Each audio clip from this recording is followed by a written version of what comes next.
I would like to now talk to you about Miss Lena Bibbins. Miss Lena Bibbins, born in the 1920s. Miss Bibbins formed the Brewster Douglass Tenant Council. She helped develop numerous youth activities such as the Brewster Wheeler Recreation Center. Both Lena and Lois were both active in developing the Democratic Party's 13th Congressional District, which focused on the development of a black political power base. Lena was involved in urban renewal laws which helped create the Citizens District Councils and the Board of Tenants Affairs, which gave the citizens control over a large share of the economic concerns of the residents. Lena helped to establish the renovation of the old Paradise Valley community, which has been cut in half by the destruction of the Hastings Street's construction of I-75 freeway. Lena was known as a black warrior, a woman who never gave in to racism.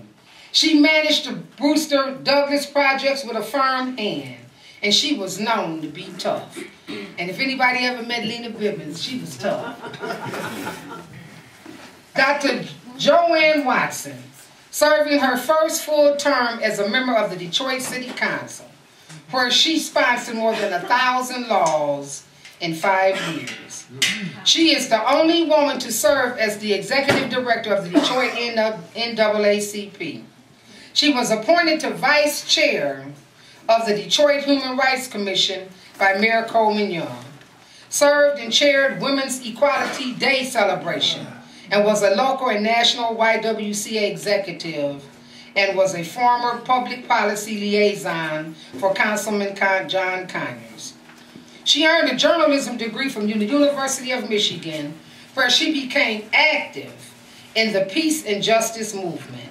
She led the way to found 4,000 summer jobs in 2007 and 2008. She provided leadership in the reopening of the Dexter Elm Health Center. She worked to keep open the Charles Wright Museum of African American History. She is sponsoring 2 students studying medicine at the Latin American School of Medicine in Cuba. During the 1980s, she co-founded the Peace Links in Detroit, and she visited Moscow, USSR, as a delegate with women from Meaningful Summit, traveling with Millie Jeffries and Debbie Stabenow. Lois Williams, born in 1920, ventured from the South to Detroit during the migration of African Americans from the South to the North in the 1940s. She settled in Detroit and was one of the first black families that moved in the Jeffrey Project. She was active in DPS, and later she became active in politics. She formed the Jeffrey Tenants Council in the early 1960s. She was a member of MACHERD, a group of community organizers who used the funds from the poverty programs to provide social services, youth development, and summer jobs. She was a leader, and she taught others leadership skills to upcoming community activists.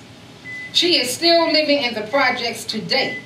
She has 2 daughters and 1 son. She nurtured many of our leaders today, such as Ron Scott, Kenneth Cockrell Sr., and she associated with she was the assistant to Jackie Vaughn in being elected numerous times. She was the most pivotal person in Charles Digg Jr.'s continual elections. She was one of the key persons in the election of Mayor Coleman Young. Lois managed over 10,000 residents over the years in the Jeffrey Projects.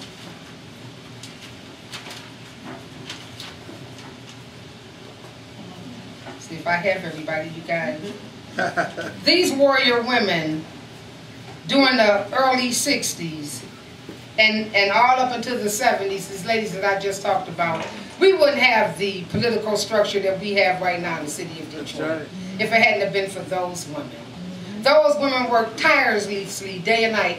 By the time I was 14, my mother was going to a meeting every day. I done turned into her. Never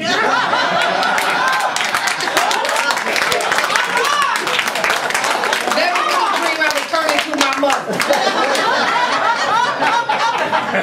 And so it's important, I think, for us to understand how the women of Detroit, those women who never hear anything about, many people have never heard of, don't know anything about, ask anybody 25 years ago who was running Detroit.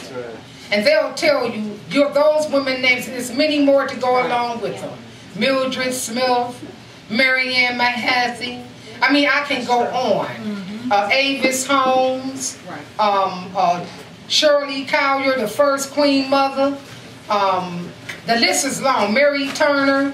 And these women would go in and gang bust meetings. They didn't care anything about like this crap we have today, where all these fakers is out acting like they really doing something. They would come in and tear a meeting up, expose folks out, and that's why they were getting things done. Right.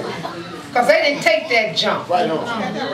And so they need to be known. And I often say I'm going to write a book about these warrior women of Detroit.